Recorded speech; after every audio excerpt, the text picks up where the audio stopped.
I'm going to be making an apple coffee cake, so let's start right on it.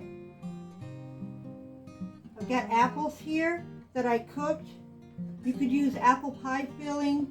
I didn't want that. I wanted to use regular apples.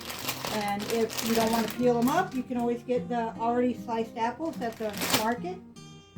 So we're going to put these right in here. I cooked these with about a half a cup of sugar and a teaspoon of cinnamon, and I just let them cook on the stove until they made beautiful apples.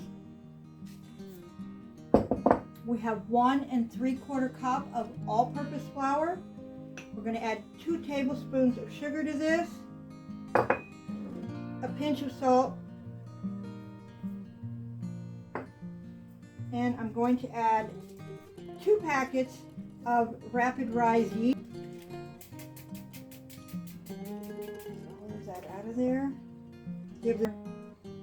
We have 3/4 of a cup of very warm water. You could use milk.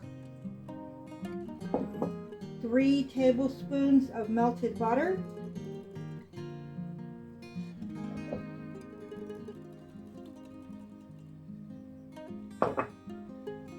Mix that up. We're going to put this in a 350-degree cold oven because this is going to rise while the oven's heating.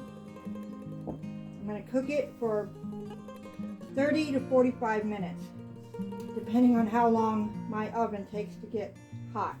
It's a very soft dough. Put that right up here. And we're just going to kind of work it around and spread it out here. For cinnamon sugar, 1/4 cup of sugar, 1 teaspoon of cinnamon. And we're going to sprinkle this right on the coffee cake is done. We're going to cut a piece, serve this up.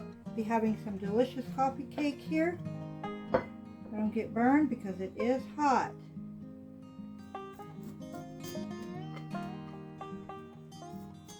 Apples did look like they were going to boil over in the oven. I put a little piece of foil under it, but they never actually boiled over, so we were all good there.